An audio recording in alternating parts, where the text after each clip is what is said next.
Welcome to Deep Dive. So today we're tackling something I think almost everyone can relate to at some point, that kind of gnawing feeling of dread about what's next, what people often call anticipatory anxiety. Our mission for this deep dive is really to pull back the curtain on why our brains do this, where it comes from, what it feels like, and maybe most importantly, what we can actually do about it, how we can sort of reclaim our present moment. Okay, so let's unpack this. Yeah, it's a really, really common human experience, that's for sure. At its core, anticipatory anxiety is basically that persistent unease or worry you get when you're thinking about future events or situations. It's when your mind kind of tends to magnify things or distort what might happen. You end up with this excessive concern about things that haven't actually occurred. And it's interesting because, as he said, it's common, and it's not always a bad thing, is it? I mean, initially, this kind of anxiety is actually natural, protective even. Absolutely. Think back to, our evolutionary history. That state of alert was crucial for spotting potential threats, for surviving. It puts us in a state of readiness. A survival mechanism. Precisely. It's a fundamental part of our survival toolkit. It's designed to, get the car engine started, so to speak, when there's potential danger. What's truly fascinating, though, is how the brain, in trying to protect us, can sometimes, it can over-prepare. Over-prepare? How so? Well, imagine if a real threat happened in a specific context. Let's say a dog bite near some trees. Your brain, trying to keep you safe next time, might generalize that fear. Suddenly, it's not just that dog near those trees, it's all trees that feel dangerous. Ah, I see. So it takes a specific danger and makes it a general rule, even when it doesn't apply anymore. Exactly. And that's how a helpful warning system can become what you might call stuck fear. It starts clinging to things that aren't inherently dangerous anymore. So it's like a helpful alarm system that sometimes just gets stuck ringing, stuck in overdrive. That's a great way to put it. And that's when this natural response crosses the line, from being beneficial to actually being detrimental. Okay, so when does it cross that line? It becomes harmful when it's constant, or when the reaction is just way out of proportion to the actual situation. Instead of helping you prepare, it can actually paralyze you. It fills you with these unfounded fears, and it can really start to diminish your quality of life. And while, a general sort of fear of the future is pretty common, life is uncertain. Anticipatory anxiety is more specific. It's when you become convinced that usually something bad will happen to you. Right. It's not just what if, it's this will happen. And when does this kind of specific anxiety start looking like something more clinically significant? Well, when it becomes habitual, when it's really persistent and causes significant distress in your life, it can actually be a form of generalized anxiety disorder. GAD. GAD. Okay. Yeah, and that's characterized by really high tension, recurring worry about events that haven't happened yet, just this constant background hum of anxiety. It's also a key symptom you see in other anxiety disorders, like panic disorder. How does it fit in there?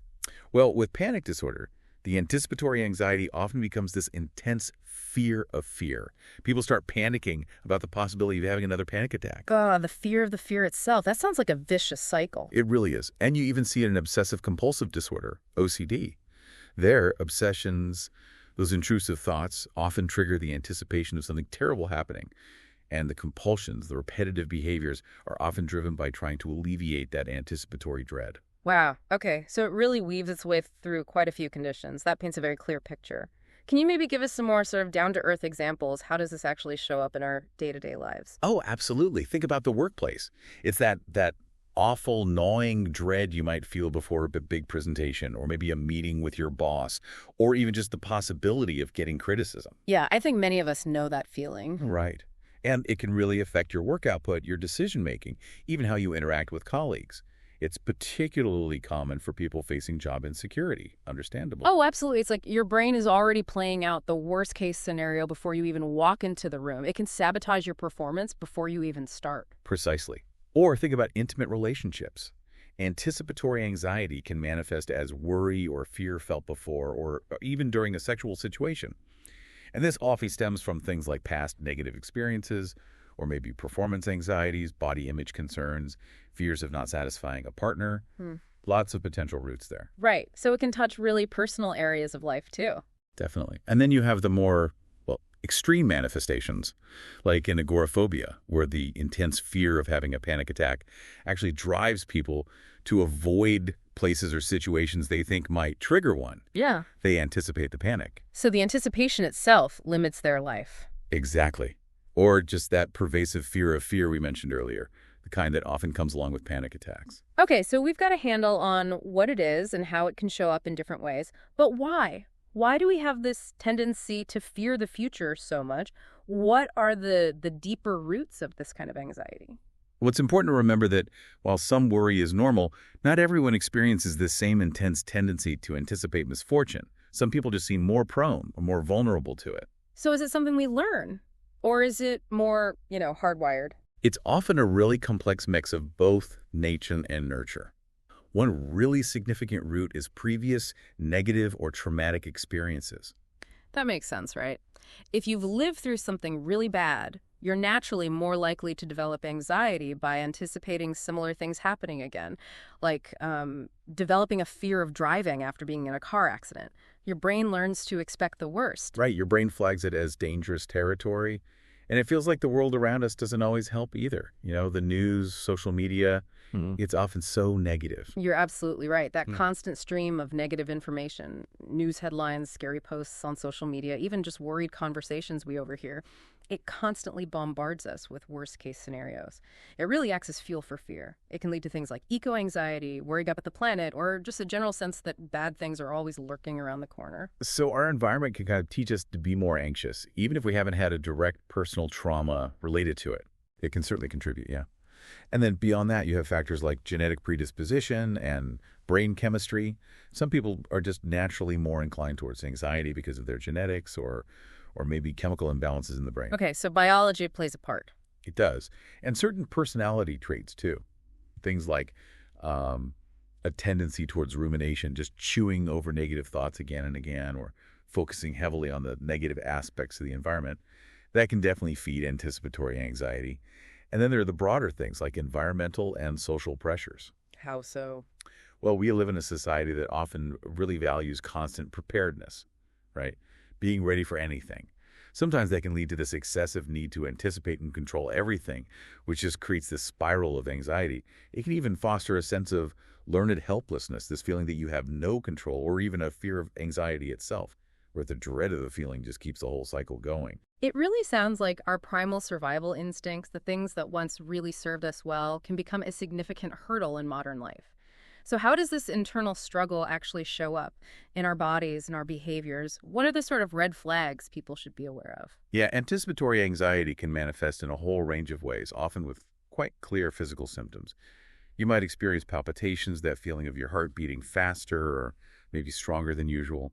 Excessive sweating is another common one, even when you're not exerting yourself, especially, hands, feet, forehead, tremors too. Maybe just a slight shaking in the hands, or sometimes more noticeable throughout the body. That's the physical sign of internal tension. Yeah, I can imagine that would be really unsettling. It's almost like your body is just ringing this alarm bell, even when there's no immediate fire, so to speak. It is, yeah. And people might also feel sensations of choking or maybe shortness of breath, like you just can't quite get enough air in. Often leads to that rapid, shallow breathing. Chest pain or tightness is another frequent one, that oppressive, uncomfortable feeling in the chest. And of course, sleep problems, difficulty sleeping, insomnia, because those intrusive thoughts and worries keep you in that state of high alert, making it really hard to rest properly. Wow. Okay, so a lot of physical stuff going on. Beyond the physical, how does it impact our behavior, our overall life? Behaviorally, it often leads to avoidance. That's a big one. The fear of facing certain situations or places can become so strong that you just start avoiding them entirely. And that can really limit your daily activities, your social interactions. Your world can shrink. Yeah, avoidance seems like a logical response to fear, but it ends up trapping you. It really does. And it can also cause this feeling of paralysis or lead to procrastination. The fear of a potential negative outcome can just block you, make you delay key decisions, miss out on opportunities. It's like you get stuck in neutral. You can't seem to move forward, even when moving forward is exactly what you need or want to do. Precisely. And all of this, being in this constant state of alert, it leads to chronic stress. It just drains your mental and physical energy. It affects your sleep, your concentration, and it can really impact relationships too. When you project that anxiety onto others, it can generate conflicts with partners, family, colleagues. That paralysis aspect you mentioned, It's fascinating because it feels so counterintuitive, right? You'd think fear would make you want to act to run away or fight. It does seem counterintuitive, but you've hit on something really crucial there. What's fascinating is that the paralysis we experience from fear is actually, believe it or not, a survival mechanism. Think about animals in the wild. Some play dead when threatened, right? Freezing is a primal response. Our primitive brain can choose to freeze or maybe submit when fight or flight don't seem like viable options. It's another tool in the survival kit. The problem comes when this protective mechanism becomes the default response, even in situations where you do actually have resources where you could act. So it gets misapplied. Exactly. You see this sometimes in individuals who've been through prolonged, difficult situations, maybe like unhealthy relationships. They can struggle to break free because they've almost forgotten how to fight or escape. They're stuck in that freeze mode. Recognizing this frozen state as a distorted survival mechanism, not a personal failing, that's often the first step towards unlocking movement again. That's a really powerful reframe. It's not weakness, it's a system stuck in the wrong gear. Okay, so it's truly a complex internal landscape we're navigating here. When we're facing this fear of the future, how do we navigate what I think has been described as the three presents? That sounds intriguing. Yeah, that's a really helpful concept. So first, we have to accept that uncertainty is just part of life, right? The future is inherently unpredictable. We can't know exactly what's coming. The real challenge isn't eliminating uncertainty, it's managing the emotions it brings up. It's totally normal to want certainty, to want to feel like you have it all under control, but life just isn't like that. And that relentless search for certainty, that need for control, that's often what paralyzes us, isn't it? Exactly. That persistent search for absolute certainty or needing to make the absolutely perfect decision can completely paralyze you, especially with big life choices, career changes, moving house, relationship decisions. And the thing is, avoiding decisions means you don't progress, you don't learn, you just stay stuck. Making a mistake, honestly, is often better than making no decision at all. You learn from mistakes. That's a really powerful point, almost counterintuitive for those of us who like to analyze everything to death. So it's not just about acting, maybe, but about accepting imperfection in our actions. Yes, absolutely. And often, the worry itself can become what we call a maladaptive strategy. You might spend ages worrying, turning something over and over in your mind. Not actually to find the best solution, but simply to delay making the decision, to stay in that blocked, anxious state. Wow. So we worry to avoid choosing, but the choice is the worrying. The choice is staying stuck. Okay. This brings us to that concept you mentioned from the psychologist Ramon Bay's The Three Presents. Can you walk us through those? Certainly. It's a really useful way to think about where our minds are. First, there's the present past. That's when you're physically here, now, but your mind is stuck replaying or dwelling on things that happened in the past. Okay, ruminating on history. Exactly. Yeah. Then there's the present future. Again, you're physically here, but mentally you're consumed by worries and thoughts about what might happen next, what will happen. This is really where that fear of the future, that anticipatory anxiety largely resides. Right, living in the what-ifs. Yeah. And finally, there's the present. And this is the goal, really. This is being fully engaged in the here and now, focused on what you can actually control, what you can actually act upon right in this moment. And research suggests this is by far the most productive and healthy state for our well-being. Okay, present past, present future, present present. So what does this all mean for us? How do we actually shift ourselves more towards that healthy present present? Well, realizing that time is passing, regardless of where our mind is key. Being conscious of where you are mentally in each moment helps you reclaim your freedom, your agency. And here's a really powerful shift in thinking about fear. Fear often isn't about a guaranteed future threat. It often pops up when the challenges you imagine in the future seem bigger than the resources you imagine you'll have to cope with them. So it's an imaginative mismatch. We underestimate our future selves. Often, yes. We picture the storm, but we forget we'll have an umbrella or the strength to handle getting wet. And here's the secret. Your perceived resources, your ability to cope, often grow with the challenge. They show up when needed. So the antidote is less about endless thinking and more about, well, action, doing. Precisely. Because here's a core truth. You cannot definitively know, just from thinking about it in your head, whether you'll be able to cope. You just can't. True confidence, real self-assurance, comes through action, not just contemplation. The resources you need often appear when the situation actually arises, not necessarily weeks or months beforehand.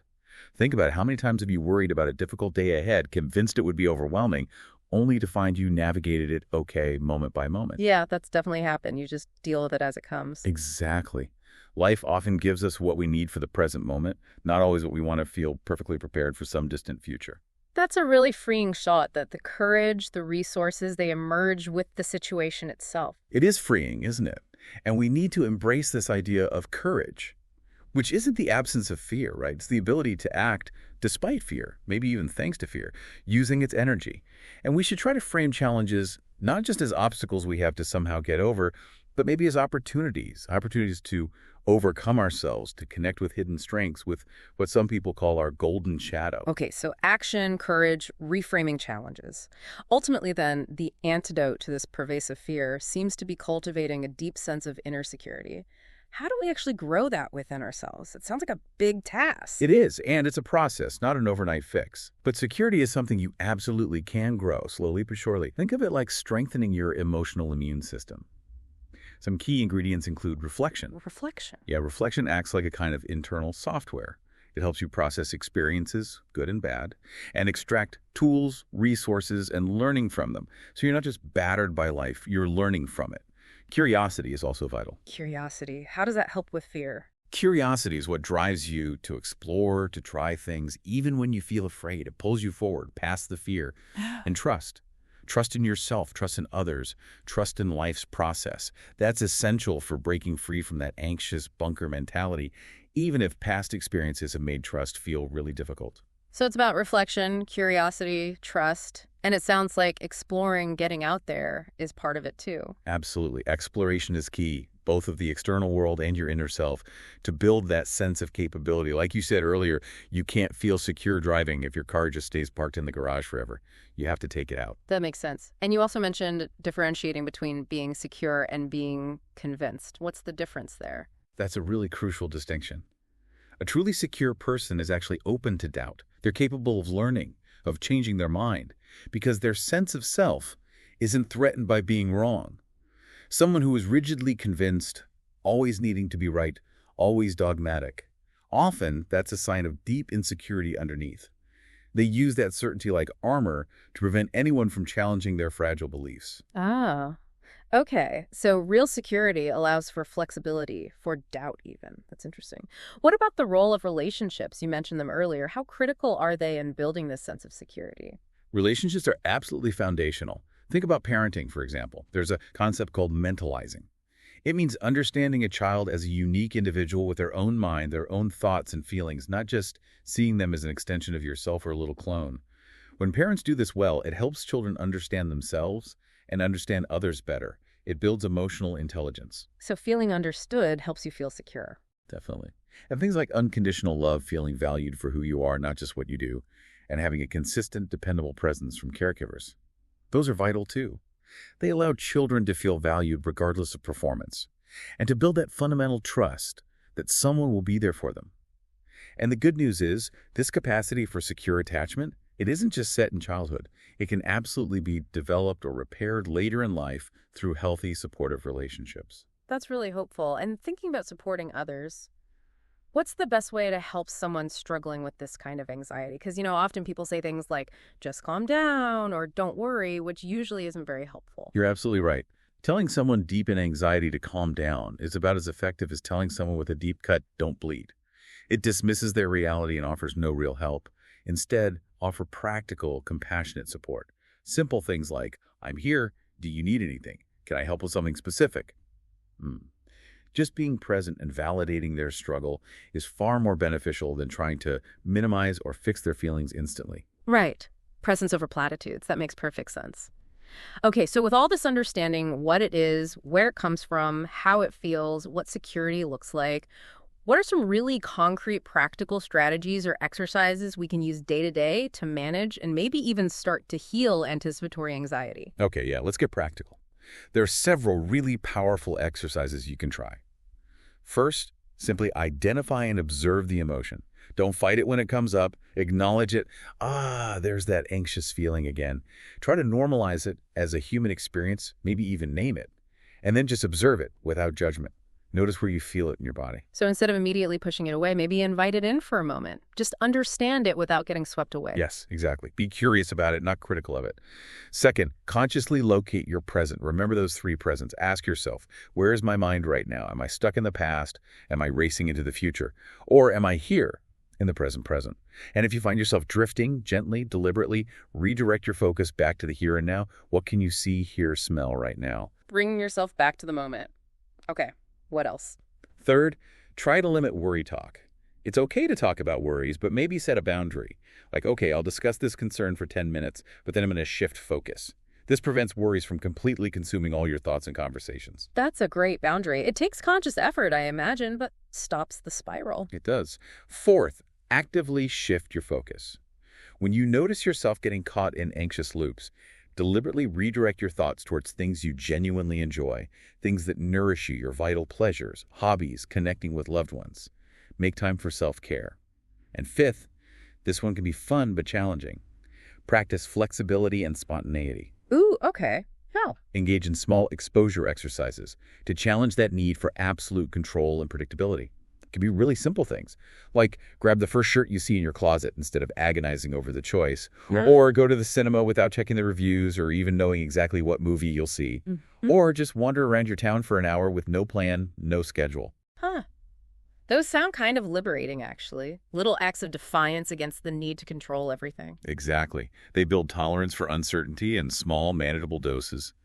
What else can we do to support ourselves on a broader level? Yeah, beyond those specific exercises. Well, it's really important, as we touched on, to try and disconnect from negative stimuli where possible. Limit your consumption of sensationalist news, maybe curate your social media feeds to be less triggering, less focused on comparison. Be mindful of what you're feeding your brain. Also, actively strengthen your support systems. Don't isolate yourself, which anxiety often encourages you to do. Share your fears with trusted friends, family members, or consider talking to a therapist. Seek out networks that offer genuine support. So bringing people in rather than pushing them away. Precisely. And another powerful thing is to focus on your core values. Take some time to define what's truly important to you. Maybe it's family, health, creativity, personal growth, contribution.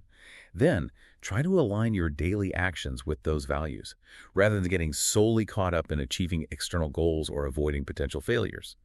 Living in line with your values provides a deeper sense of meaning and direction. Living intentionally based on what matters most to you. That feels grounding.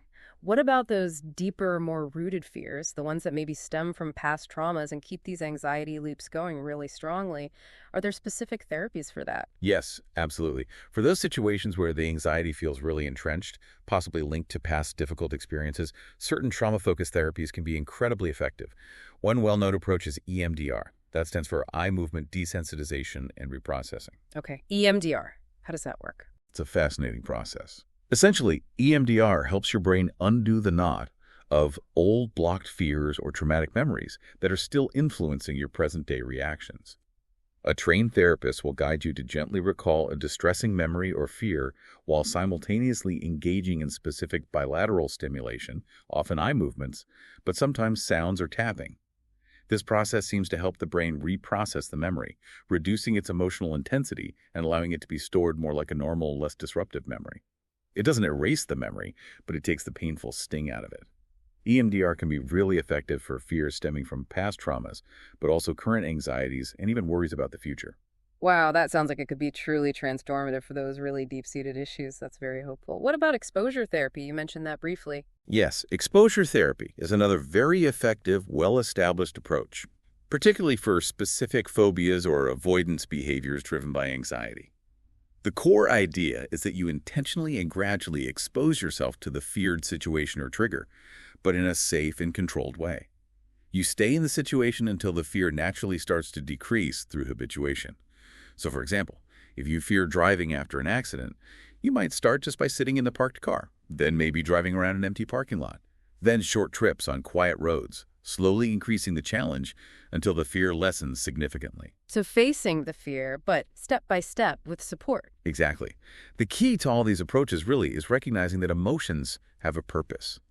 Trying to constantly avoid them or control them rigidly is often counterproductive. It's like trying to, hold a cat too tight. it'll just struggle more. Yeah, that's a great image. It's like if you don't acknowledge your emotions, they don't just vanish, do they? They find another way out, maybe even physically. That's absolutely right. Sometimes difficulty identifying or expressing emotions, a condition sometimes referred to as alexithymia, can actually manifest in physical symptoms. Unexplained aches, pains, digestive issues. Because when you consistently suppress or ignore emotions, they don't disappear. They can get stuck or bottled up inside. It's like accumulating emotional radioactive waste. And this often leads to unhealthy coping mechanisms, maybe self-medicating with alcohol or drugs, overusing anxiety medication, having uncontrolled emotional outbursts, or even slipping into depression. So the healthier path, though maybe harder sometimes, is to simply allow the emotions to flow, to process them somehow. Yes, allowing emotions to flow, acknowledging them, understanding their message, and processing them leads to much better emotional health in the long run. Think about sadness, for instance. When sadness is allowed, when it's processed maybe through crying, talking about it, connecting with empathetic people who understand it tends to dissolve much more easily, especially perhaps through the simple, powerful act of an embrace from someone who truly gets it. That connection seems key. Acknowledging, processing, connecting. So just to wrap up, it's crucial to remember, isn't it, that while fear is a totally fundamental human experience, you really do have the capacity to transform it. It doesn't have to be this paralyzing force. It can actually become a catalyst for growth, for deeper self-understanding. Absolutely. Consider how cultivating that inner security we talked about, practicing conscious action even when scared, and learning to navigate your emotions more skillfully, how all that can help you embrace the inherent uncertainties of life with, well, with more courage and maybe even more confidence. These aren't necessarily quick fixes, are they? It sounds more like building pathways to lasting change. Yeah, exactly. It's about building your internal resources, strengthening that emotional immune system, and learning to trust your own ability to navigate whatever life brings your way, one moment at a time. Thank you so much for listening. We look forward to our next episode.